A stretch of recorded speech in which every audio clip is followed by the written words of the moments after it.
नमस्कार, news capital express देख रहे हैं आप। मैं हूं आपके साथ गुंजन। बुलेटिन की शुरुआत करेंगे बड़ी खबर के साथ। विधानसभा में प्रतीकात्मक सुतली बम पहनकर पहुंचे कांग्रेस विधायक आर के दोगुने सुतली बम की माला पहनकर विधानसभा में पहुंचे।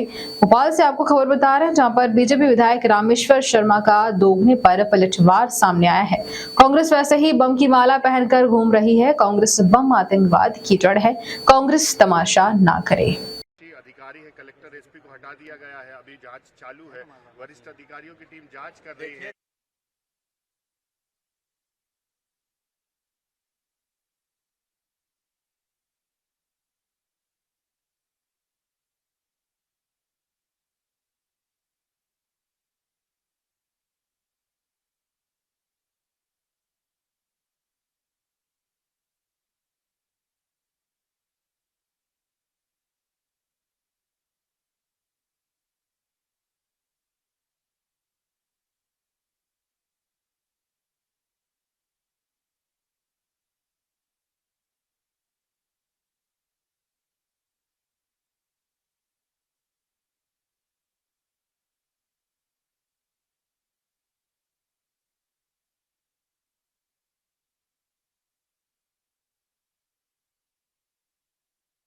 वाले मामले को लेकर के ये डाल के आए हैं, क्या जताना चाहते हैं? क्या सरकार को पता नहीं है जो आप ये गले में माला डाल के आए हैं? बिल्कुल, सरकार सो रही है, तभी तो इतनी बड़ी फैक्ट्री चल रही थी।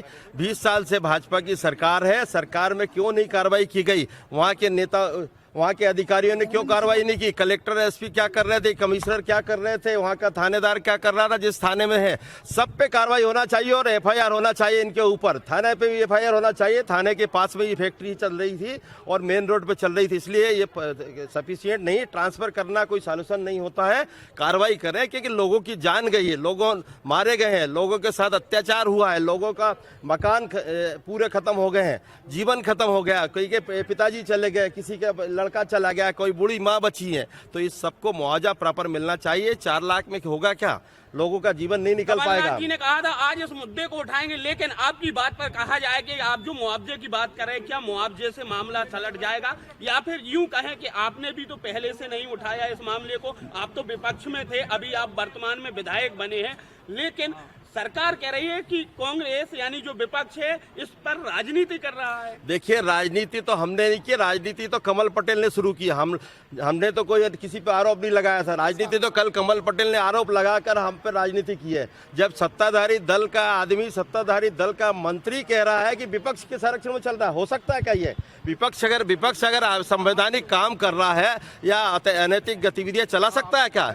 सत्ता पक्ष चलाता है और सत्ता पक्ष कमल पटेल इन्वॉल्व था। अपनी बचत के लिए हम लोग को आरोप लगाया आज, इसलिए हमको ये सब चीजें करना पड़ रहा। आज स्थगन है, बिल्कुल हम लोग लड़ेंगे और सरकार से मांग करेंगे। उमंग सिंगार जी ने आरोप लगाया था कल कि बीजेपी के कुछ मंत्री और कुछ बड़े नेताओं का संरक्षण है, उसमें पैसा भी उनका लगाए।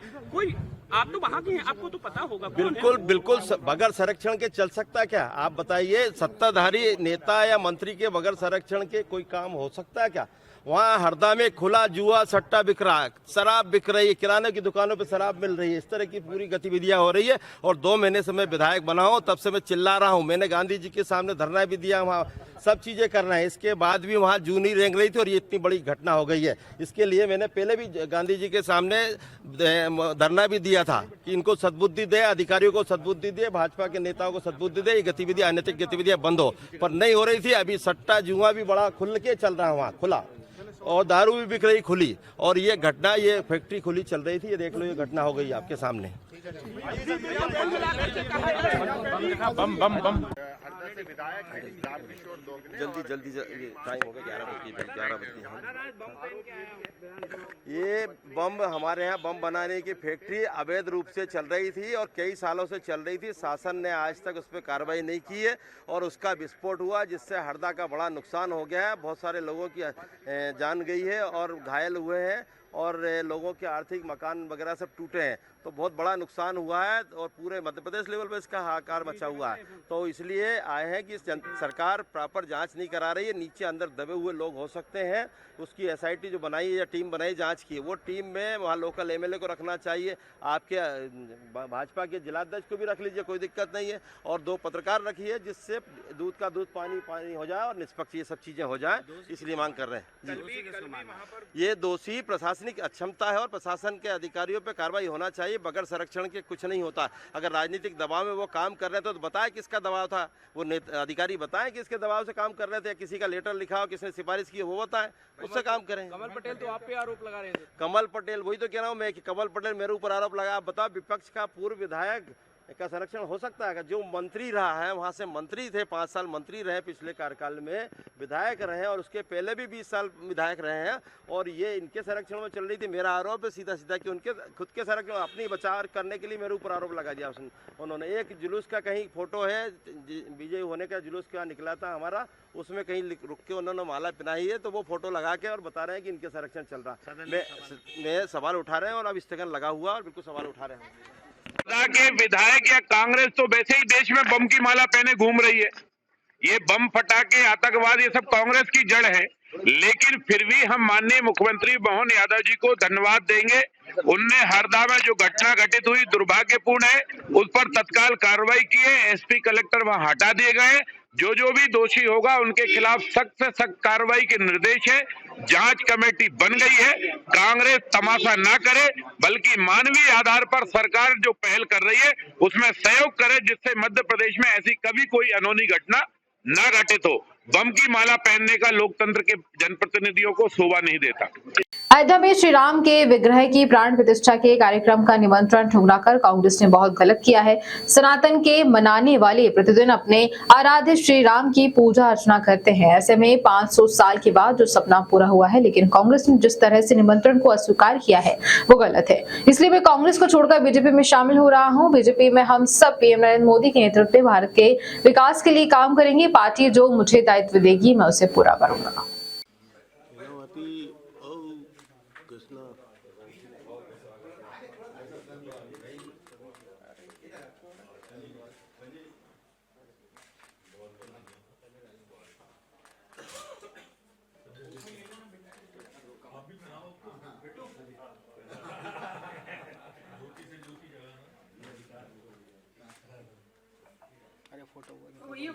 भैया पीछे आ जाए यार।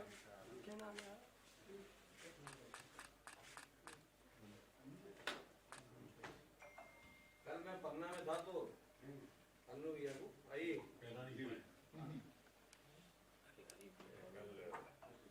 लोकसभा की बैठक महापौर जी के लिए 1 साल से बचपन से साथ में पढ़े हैं और कल जगत बहादुर जी का भारतीय जनता पार्टी में प्रवेश हुआ। दुर्भाग्यवश कल मैं यहाँ रह नहीं पाया क्योंकि जामवाल जी का कार्यक्रम हमारी लोकसभा में था।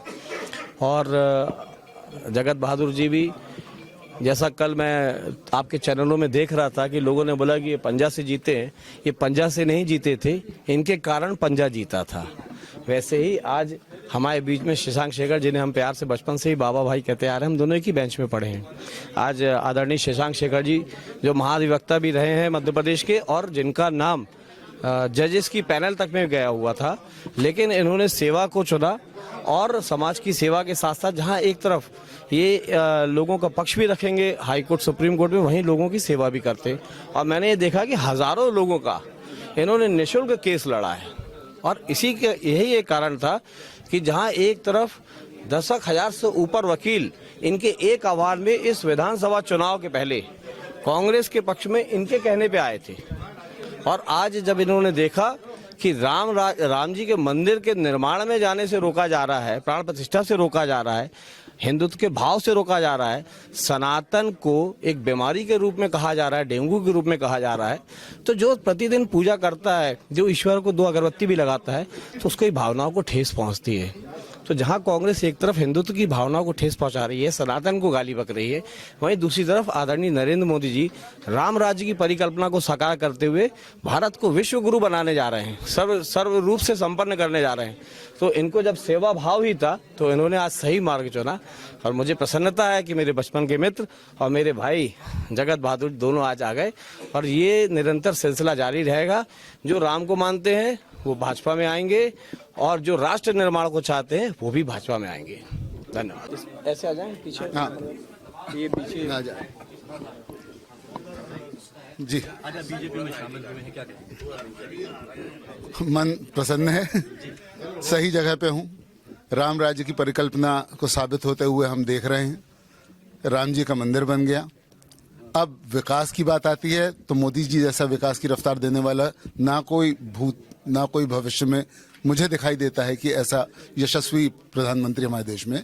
इन्हीं सब विचारधाराओं को लेते हुए और हिंदुत्व को लेते हुए मैं आज साथ में हूँ बीजेपी के, और इसलिए मैंने यहाँ पे सोचा है कि जो कुछ भी मेरे से बन पड़ेगा वो मैं करूँगा आगे विकास को बढ़ाने के लिए, मोदी जी का साथ देने के लिए और प्रदेश के सभी वरिष्ठ हमारे जो नेतागण हैं उनका साथ देने के लिए। वर्तमान में कांग्रेस की परिस्थिति को लेकर क्या कहेंगे? ये आप देख तो रहे हैं, राम जन्मभूमि जैसी बड़ी इशू पे अगर एक हिंदू को आप बोलें कि आप नहीं जाएंगे तो उससे मन टूटता है और परिस्थितियों का बोलना कुछ बनता नहीं है। बाकी तो कहीं दिखाई कुछ दे नहीं रहा।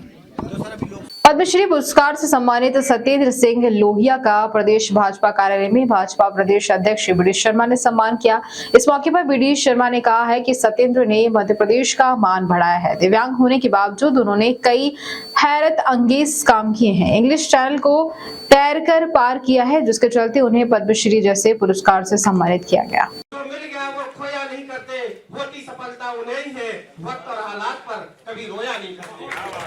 मैंने अपने आप को कभी भी वक्त और हालात पर रोया नहीं, मैंने अपने आप को सक्षम बनाया और कहा कि तो सपना हो और भाई साहब जैसे आप सभी लोगों का एक सहारा हो, तो मैं कहता हूँ दिव्यांग भी दुनिया में वो नाम कर सकता है जो व्यक्ति सोच सकते हैं। क्यों क्या इसके साथ देश के विश्व के सबसे नेता माननीय प्रधानमंत्री नरेंद्र मोदी जी ने मेरे को बुलाकर मेरे हौसले को अफजाई किया। इसी आशा उम्मीद के साथ मैं भाई साहब के लिए 2 लाइनें गाता हूँ। सुर को सुर सजाने को साज बनाता हूँ, 9 सिटियों को बाज बनाता हूँ। समुद्र तो तरसता है, देखता है डूबती हुई कश्तियों को, भाई साहब 9 सखियों को बाज बनाता हूँ। ऐसे मेरे को यहाँ तक लेके आए, आशा ही नहीं उम्मीद, लोग भी ऐसे दिव्यांग तैराक और आगे निकलेंगे, ये हौसला उम्मीद दिया है। 2018 से कंटिन्यू मेरे को सहयोग तो सभी करते हैं, सहयोग के साथ इमोशनल सपोर्ट जब व्यक्ति का हो जाता है तो किसी का आशीर्वाद मिलता है, तो मेहनत के साथ साथ वो कार्य आसान हो जाता है। इन्हीं बुलंद हौसलों इधर से जाना पड़ेगा। छोटा भाई है मैं चल रहा हूँ। बोले भारत माता की जो अपेक्षित मैंने 8 डिग्री में क्रॉस किया। महामहिम राष्ट्रपति जी ने देश का मैं पहला दिव्यांग तैराक हूँ, मैं ही तैराक नहीं जिसको तेंजिंग नोर्गे राष्ट्रीय साहित्यिक अवार्ड से सम्मानित किया। तो क्या हर बार हथियार डाल लूंगा, लड़कर डटकर संग कर लूंगा। जिंदगी अगर रेत बना कर दी तो ऐसी फसल थोड़े ही दूंगा, अपने आंसुओं से घोटकर गागर बन सागर बन लूंगा। एक बार और मिठाई खाओ। आइए ना आप भी। राजन जी मिठाई जी आप आ जाओ। राजन जी आप इधर आ जाओ। अच्छे भाषण के आप भी 2 लाइन बोलो। आप भी 85 साथियों एवं हमारे सामने बैठे सभी सम्मानित भाइयों एवं बहनों, हम उम्र साथियों, मैं ज्यादा तो नहीं, मैं स्पोर्ट पर्सन हूँ, बट मैं एक ही कहता हूँ ये सम्मान मेरा जुनून का सम्मान है।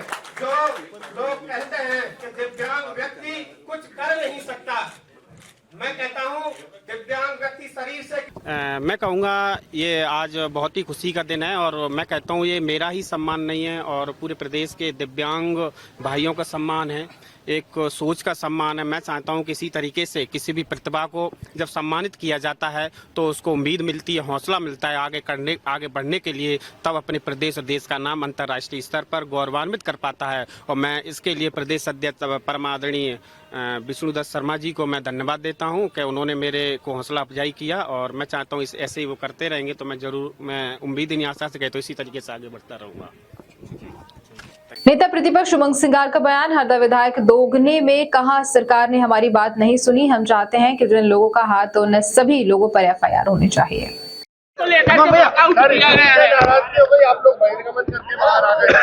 देखिए, हमने बैठ के पूरे भाषण सुना उनके भाषण को हमने मुख्यमंत्री जी से हमारी ये सबकी मांग थी विधायक दल की कि एक न्यायिक जांच हो, निष्पक्ष जांच हो। पहले भी कई घटनाएं घटी है, लेकिन आज तक किसी दोषी अधिकारी को दोषी सिद्ध नहीं किया गया। पेटलावत की घटना घट चुकी है, उसमें कई लोग मरे थे, लेकिन आज तक उसमें किसी को सिद्ध नहीं किया गया। तो इस प्रकार की घटना पुनरावृत्ति नहीं हो प्रदेश के अंदर, तो निश्चित तौर से निष्पक्ष रूप से जांच होना चाहिए, इसलिए न्यायिक जांच की बात करिए। और रही बात जो अधिकारी थे इसके अंदर लिप्त थे, जो इतने सालों से करप्शन करके वो धंधा चलवा रहे थे राजेश अग्रवाल का, उनके खिलाफ भी आपराधिक प्रकरण दर्ज होना चाहिए, ये कांग्रेस की मांग है। राजनीति की बात नहीं है, उन दिवंगत आत्माओं, उन परिवार की बात है, उनको न्याय की बात है, वो कांग्रेस कर रही है। सरकार कह रही है, लेकिन पिछली भी घटनाएं घटी, पहले भी पेटलावत इतना बड़ा कांड हुआ, आज तक किसी दोषी को नहीं, अधिकारी को सिद्ध किया गया। तो ये आप देख सकते हैं कि घटना सरकार अधिकारियों के लिए चल रही है, जनता के लिए नहीं चल रही है। धन्यवाद।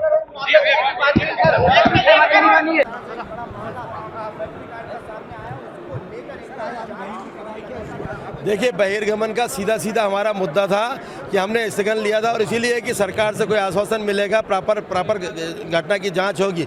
पर अब जांच नहीं, हमारे 3 पॉइंट पे हमने जांच की थी कि इसमें न्यायिक जांच हो, एक दूसरा प्रॉपर मुआवजा मिले लोगों को, और तीसरा ये था कि जो अधिकारी वहाँ जिसमें इन्वॉल्व है, जिन्होंने संरक्षण दिया, जिसमें क्या है कि बहुत सारा डिपार्टमेंट होता है इसमें, जो NOC देने वाला, उन्होंने सबके ऊपर कार्रवाई होना चाहिए, FIR होना चाहिए, इनका आपराधिक प्रकरण पंजीबद्ध होना चाहिए। पर तीनों मांगे नहीं माने, इसलिए हमने बहिर्गमन किया। जबकि मुआवजा देना चाहिए, कम से कम 1 करोड़ जो मरने वाले जो हैं उनको देना चाहिए। जो ज़्यादा घायल, जिनके हाथ चले गए, पैर चले गए, उनको कम से कम 10 लाख रुपए मिलना चाहिए, जिससे जीवन यापन कर सके। और कम से कम जो घायल हैं उनको 5 लाख रुपए मिलना चाहिए, जिससे वो अपना घर की व्यवस्था कर सके। जिनके मकान टूटे उनके मकान मिलना चाहिए, जो मकान खराब हो गया, उनको टूट गया, मकान पूरा बर्बाद हो गया। तो ये सब चीज़ें नहीं कर रही सरकार, और कोई आश्वासन नहीं दिया, सिर्फ बात करती रही, इसलिए ये बहिर्गमन किया गया। जी बिल्कुल, वो जी करके बोला है उन्हें। सारंग जी ने, सारंग मंत्री जी हैं, मैं जी लगा देता हूँ, वो मंत्री है इसलिए। पर उनको ये नहीं चाहिए कि अग्रवाल जी बार बार बोल रहे थे, हम लोगों को टोकने के बाद उन्होंने अपना नाम वापस लिया। बाकी ये बचा रहे हैं, इससे स्पष्ट हो रहा है ये किसको संरक्षण दे रहे होंगे। आपके ऊपर कार्रवाई करने की मांग की जी, सिसोदिया पूर्व विधायक हैं, हाँ, बिल्कुल दोषी अगर मैं हूँ तो 100% कार्रवाई करना चाहिए। मैंने विधानसभा में बोला कि मैं अगर दोषी हूँ तो मुझे फांसी की सजा दी जाए, और नहीं तो कमल पटेल दोषी है तो कमल पटेल के ऊपर फांसी की सजा होना चाहिए, उसकी जांच प्रॉपर होना चाहिए। वो कब वहाँ गया, पड़ोस में खाना कब खाया, मैं तारीख बता दूंगा आपको। वहाँ पड़ोस से उससे चंदा लेके आया, चंदा तो दिखता नहीं है, पर चंदा लेके आया, क्यों गया था उसके पड़ोस में, ये बताइए, ये क्वेश्चन मार्क बनता है। इसके साथ में आप मंत्री थे, आप विधायक थे, आपके क्षेत्र में इतना बड़ा कारखाना कैसे चल रहा था, कैसे इसे इकट्ठा कर रखा था, आपकी सरकार है। तो दोषी तो ये, अगर विपक्ष के विधायक का, पूर्व विधायक, मैं तो विधायक तो अभी बनाऊँ, पूर्व विधायक इतनी चलती तो मैं मुख्यमंत्री होता, ये बनते क्या मोहन यादव जी मुख्यमंत्री, मेरे को होना चाहिए। ये इनकी सरकार है, और सरकार आरोप दूसरे के ऊपर पड़ रही है, एक शरीफ विधायक के ऊपर। मेरे ऊपर 1 रुपये का भी आरोप हरदा में कोई लगा दे, अगर बता दे कि ये आदमी 1 रुपये का भ्रष्टाचार करता, 1 रुपये का किसी गलत आदमी को सहयोग करता, तो मैं इस्तीफा देने को तैयार हूँ। और नहीं तो कमल पटेल के विरुद्ध मैं आरोप लगा रहा हूँ, इसके लोग जुआ सट्टा सब चलाते थे, और हमने पकड़वाए और बंद कराए उनको। और ये इसके लिए भी हमने ये अनैतिक गतिविधियों के लिए 15 दिन पहले मैं गांधी जी के सामने बैठा था कि इनको सद्बुद्धि दे कि अनैतिक गतिविधियां नहीं हो हरदा में। MD ड्रग्स जैसे लोग मिल रहे हैं हरदा में, बड़े बड़े सब ये वहाँ चल रहे हैं, जुआ सट्टे चल रहे हैं, दारू बिक रही है, सब चल रहा है। जुआ चल रहा था, सबसे बड़ा जुआ चल रहा था हरदा में, जो मध्य प्रदेश का सबसे बड़ा जुआ कहलाता था, वो चल रहा था। ये हालत है भाई साहब। कांग्रेस विधायक नितेंद्र सिंह राठौर ने बताया है कि हरदा मामले में न्यायिक जांच चाहते हैं, कठोर कार्रवाई हो। सभी अधिकारियों पर मुख्यमंत्री के बयान से हम लोग संतुष्ट नहीं हुए, इसलिए हमने सदन से वॉकआउट किया। न्यायिक जांच की बात माननीय मुख्यमंत्री जी से की गई थी और साथ ही साथ हम सब ने कहा था कि जो अधिकारी हैं उन पर सख्त कार्रवाई हो, लेकिन उस पर कोई भी निर्णय माननीय मुख्यमंत्री जी ने अभी इस तरह की बात नहीं कही। हम सबको इससे हम असहमत उनके उस वक्तव्य से हुए और इसलिए हम सब लोगों ने वॉक ओवर किया। देखिए, न्यायिक जांच का विषय तब होता है जब कोई ऐसे तथ्य हों जो सामने ना आए हों। अब चूंकि सारे तथ्य सामने आ गए हैं, घटना के कारण सामने आ गए हैं, तो अभी ऐसी कोई न्यायिक जांच की आवश्यकता नहीं लगती है। वरिष्ठ अधिकारी, वरिष्ठ आईएएस अधिकारी जांच कर रहे हैं और जांच प्रभावित ना हो इसलिए मौके से कलेक्टर, एसपी को हटाया गया है। इसके बाद अगर बाद में कोई ऐसे तथ्य आएंगे न्यायिक जांच की आवश्यकता होगी तो हम लोग वो भी कराएंगे। जबलपुर में एक दिन पहले एक नर्स को गोली मारने वाले आरोपी को पुलिस ने पकड़ लिया। सीसीटीवी फुटेज आया सामने। पुलिस आरोपी से पूछताछ कर रही है, ये जानने की कोशिश कर रही है कि आखिर उसने नर्स को गोली क्यों मारी। पुलिस का कहना है कि जिस नर्स को आरोपी ने गोली, उस आरोपी संदीप सोनी को रेलवे स्टेशन के पास से उस समय गिरफ्तार किया जब वो भागने की कोशिश कर रहा था। पुलिस को फिलहाल ये जानकारी लग पाई है कि आरोपी और घायल नर्स के बीच प्रेम प्रसंग था और इसी के चलते उसका विवाद भी हुआ था। क्या नाम है? माधवी।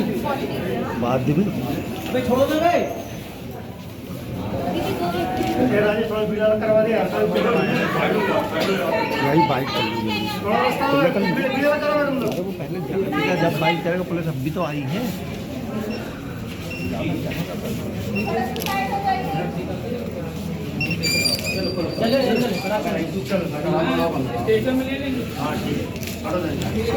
चलो भैया हो गया। चलो इधर तो तुम चलो यहाँ खड़े मत हो।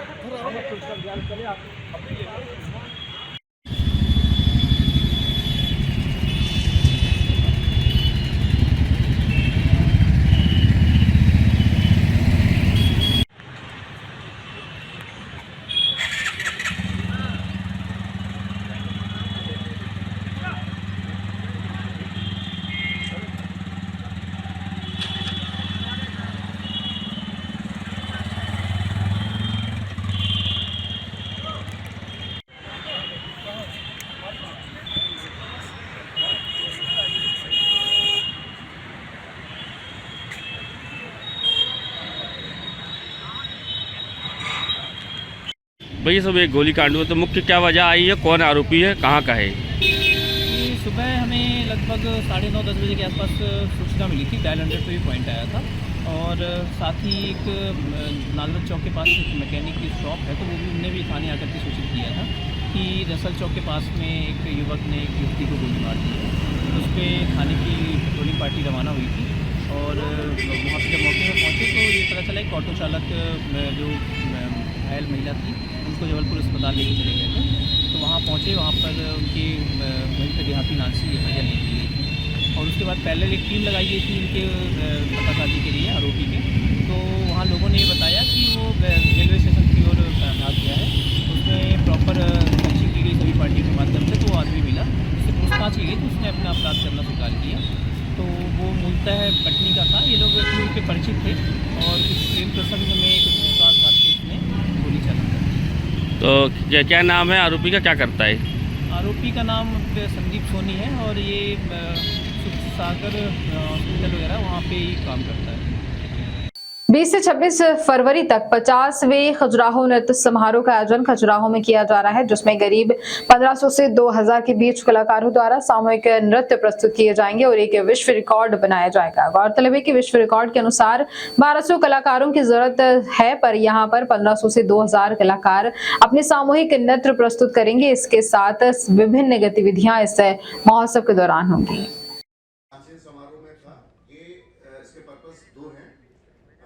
समारोह में तबला का सबसे बड़ा जो कार्यक्रम किया गया, उसमें करीब 1600 कलाकारों ने भाग लिया, परंतु जो Guinness book of world record के अपने काउंटिंग का सिस्टम होता है, उसमें उन्होंने 1285 के आसपास कलाकारों को माना और वो विश्व रिकॉर्ड बना।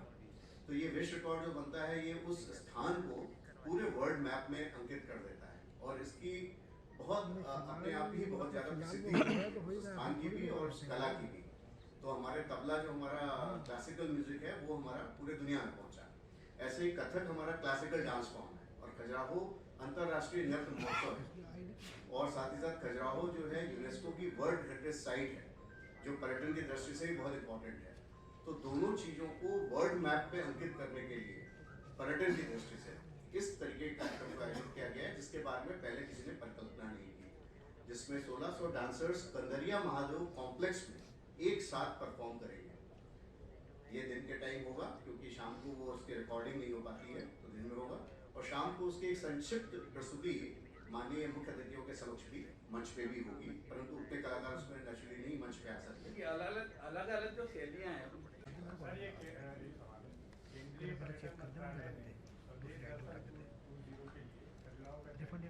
नहीं किया मैं आपको बोल रहा हूँ स्वदेश दर्शन 2.0 में खजुराहो चयनित नहीं है, उसमें चित्रकूट और ग्वालियर चयनित सर ये तो रिकॉर्ड होगा। बट हमारा प्रयास है जितने अच्छे और लोग शामिल हो पाए तो कई बार लास्ट मोमेंट में कोई ड्रॉप आउट हो जाते हैं, कोई परफॉर्म नहीं कर पाता या काउंटिंग में नहीं आ पाते, इसलिए मंत्री जी ने ऐसा बताया है। वैसे हमारा अंदाज ये है कि लगभग 1600 कलाकार वो काउंटिंग में फाइनली काउंट होंगे और नया विश्व रिकॉर्ड बनेगा जो आने वाले लंबे समय तक कोई छोड़ नहीं पाएगा। ये कलाकार आईसीसीआर हमें बताएगी। तब जैसे आपने कहा कि 25 देशों के एम्बेसडर बुलाने की कोशिश है, सेंटर से कौन कौन रहेगा? सेंट्रल मिनिस्टर से देखें या केंद्र सरकार का कितना सपोर्ट है? नहीं, केंद्र सरकार ने तो मध्य प्रदेश का कार्यक्रम है, मध्य प्रदेश अपनी दम पे करता आया है हमेशा से और इतना करेगा, पुरजोर तरीके से करेगा। केंद्र सरकार के जो हमारे साथी हैं, जैसे मैंने बताया, नॉर्थ जोन कल्चरल जोन जो मिनिस्ट्री ऑफ कल्चर के हैं वो, साउथ सेंट्रल कल्चरल जोन जो मिनिस्ट्री ऑफ कल्चर में आते हैं वो, और आईसीसीआर जो कि एमईए का पार्ट है, ये सब मिलकर हमारे साथ काम कर रहे हैं। हमारा तो उद्देश्य यही है कि संस्कृति और टूरिज्म को ऐसा जोड़ देना चाहिए ताकि वो, और हमारे पास इतना कुछ है दिखाने के लिए तो हमें क्यों पीछे हटना चाहिए।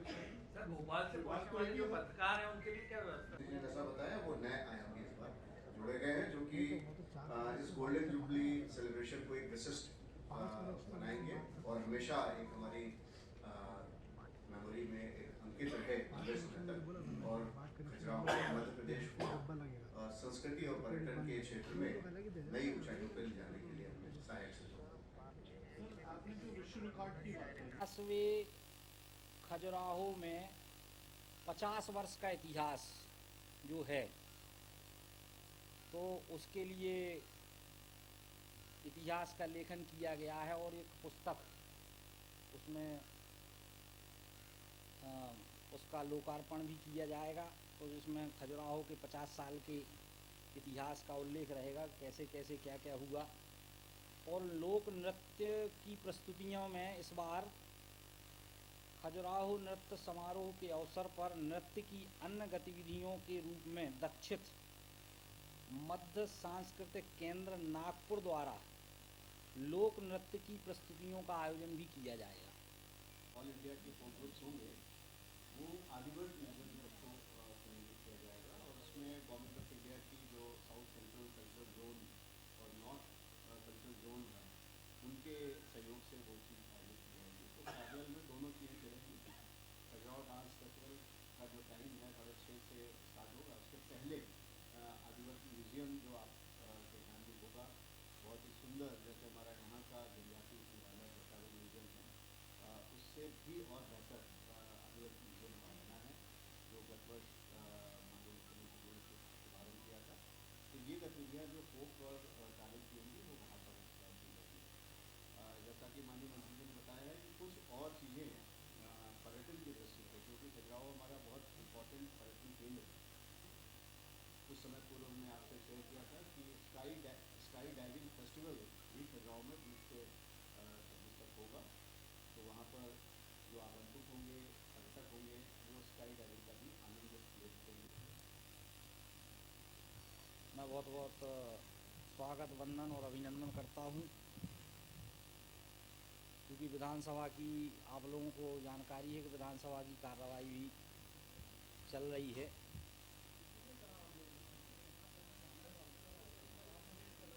मैं जल्दी ख़त्म कर दूंगा। हाँ, थोड़ा सा एक काम था तो उसमें व्यस्त हो गए थे, क्योंकि कल कुछ प्रश्न लगे हुए उनको उत्तर भी देना है। तो बड़ी ही प्रसन्नता का विषय है कि खजुराहो महोत्सव जो निरंतर अंतर्राष्ट्रीय स्तर पर, राष्ट्रीय स्तर पर बहुत बड़ा महोत्सव है, और मुझे लगता है कि मध्य प्रदेश खजुराहो महोत्सव को लेकर देश में ही नहीं अपितु विश्व में भी अपनी सुर्खियां बटोरता है। ये 50वां खजुराहो महोत्सव है, तो निश्चित रूप से ये महोत्सव बहुत ही गौरवशाली और वैभवशाली परंपरा को, भारत की संस्कृति को प्रकट करने वाला महोत्सव है। तो इस बार ये महोत्सव और भी ज़्यादा ऐतिहासिक होने जा रहा है, जिसमें मैं आपको बताना चाहता हूँ कि कुछ जो पिछले बार होता था वो तो सब होगा ही, कुछ नई गतिविधियों का आयोजन इस महोत्सव में करने जा रहे हैं, जिसमें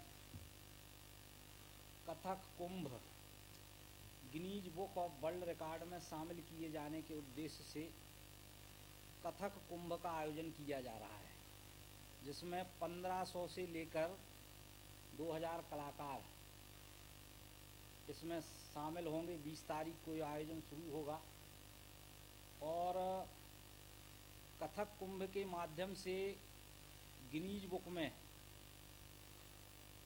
इस आयोजन को दर्ज कराने की सरकार की कवायद है, और निश्चित रूप से ये गिनीज बुक में दर्ज होगा। दूसरा, अपन कर रहे हैं अंतर्राष्ट्रीय छापा कला की शुरुआत कर रहे हैं, जो अंतर्राष्ट्रीय स्तर पर विभिन्न देशों की पेंटिंग्स हैं, उनका प्रदर्शन इसके अंतर्गत किया जाएगा। तो ये अंतर्राष्ट्रीय छापा कला लयशाला भारतीय नृत्य शैलियों के अपनी विधा के श्रेष्ठ गुरुओं के साथ शिष्यों का संगम और कार्यशाला। इसमें ये रहेगा कि नृत्य शैलियों के जो विधा के श्रेष्ठ गुरु हैं और शिष्यों का संगम होगा, जिसमें लोग संवाद के माध्यम से एक दूसरे की कला से परिचित होंगे। तो ये नवाचार भी किया जा रहा है। जयपुर के गौरा बाजार थाने में कैंट में रहने वाली भाजपा नेता ने पुलिस को एक ज्ञापन सौंपते हुए निष्पक्ष जांच की मांग कर कार्रवाई की अपील की है। जहां भाजपा नेता प्रमोद बेन ने पुलिस को बताया कि कैंट क्वार्टर में रहने वाली महिला गीताबाई के द्वारा नौकरी के नाम पर 5 लाख रुपए लेने के जो आरोप लगाए जा रहे हैं वह झूठे हैं। भाजपा नेता ने बताया कि गीताबाई उनकी बुआ के लड़के रमेश बेन के साथ रिलेशनशिप में विगत 10 साल से शाहपुरा में रह रही थी। उनके भाई रमेश बेन कैंट कार्यालय में नौकरी करते थे।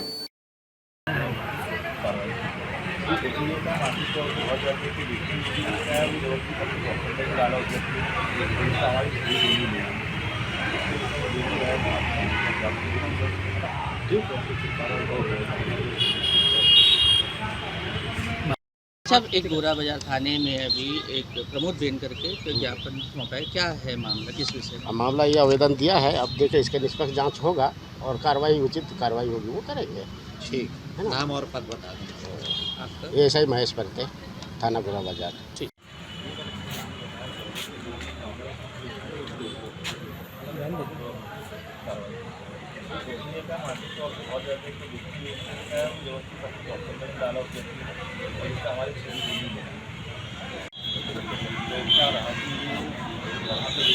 ये प्रेस वाले भी परमिशन लेने लगे, अपना पत्रकारों को भी परमिशन लेना पड़ेगा।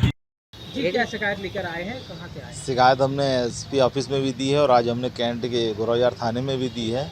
अभी 4-5 दिन पहले ही एक महिला द्वारा जो शिकायत दी गई थी, तो उसके आधार पर हमने बोला गया है कि आप इसकी पूरी जांच कीजिए और वो महिला हमारे जो बुआ के लड़के हैं, उनकी वाइफ रही जो कि पिछले 5-6 साल से 10 साल से उनके साथ रह रही थी और उनका गोराबाजार भी आना जाना रहता रहा बुआ के लड़के का। और उनने जो आरोप लगाए हैं और उस आरोप के आधार पर जो भी यानी कि आरोप इतने गंदे आरोप लगाए हम लोगों पे कि हम लोग बिल्कुल यानी कि आहत हो रहे हैं उस व्यक्ति से। और मैं ये प्रशासन से यही निवेदन करता हूँ, पुलिस प्रशासन से, कि इसमें आप जांच करें और जो दोषी उसमें उसको सजा दीजिए। कौन है महिला, क्या नाम है और क्या महिला मामला का नाम गीता बाई है। ये हमारे बुआ के लड़के हैं स्वर्गीय श्री रमेश बहन जी। ये उनके साथ रिलेशनशिप में रहती रही, उनके साथ शादी जैसे पति पत्नी जैसे रहते रहे लोग मानीपुर सहपुरा गाँव में, है ना। रमेश भैया कभी इधर आना जाना रहता रहा और सभी को पता है गोराबाजार क्षेत्र के लोगों का, तो इधर आना जाना रहता रहा। और ये ढिंडोरी में दोनों शिफ्ट हो गए रहे। 20 दिसंबर को रमेश बहन जी की मृत्यु हो गई है। मृत्यु के उपरांत ये महिला ने ढिंडोरी गांव से, उनके सहपुरा गांव से पूरा सामान गाड़ी में भर के लेकर आ गई, पूरे घर गृहस्थी का सामान। हम लोग को कोई जानकारी नहीं। जब हमारे परिवार ने, हमारे बुआ के परिवार ने जब इनसे जानकारी ली तो इनसे लड़ने लगी, बहुत गंदी गंदी हरकतें करने लगी। और ये फिर हमारे विरोधी जो राजनीतिक विरोधी दल के इधर पे हैं उनके साथ मिलके षड्यंत्र पूर्वक हम लोग को बदनाम करने की साजिश की जा रही है। 5 लाख रुपए का आरोप लगाया नौकरी का हाँ। आपके ऊपर, तो क्या है ये सारा आरोप झूठा लगाया गया है। क्योंकि ये जो मैं पहली बात पूछना चाह रहा हूँ, ये हम लोग को देती तो हमारे अकाउंट में आता ना कि हम कहीं पे भी डालते। ये भैया हमारे जबलपुर आते जाते रहते रहे, ये गांव में रहते रहे, तो गांव से भैया वो जब भी बोलते रहे कि हम लोग को जबलपुर इधर कहीं सेट होना, तो मैं ऑलरेडी मेरा प्रॉपर्टी का काम है, मेरे खुद के लाट पड़े हैं, तो मैंने बोला 500 स्क्वायर फीट भैया आपको मकान बना के उधर दे दूंगा। तो उस बीच में हम लोग की बातचीत चली होगी, ठीक है, पर 1 रुपये भी हमारे पास उसका नहीं आया है। उसकी जाँच कर लो, मेरे अकाउंट में भी चेक कर लो। प्रमोद बहन।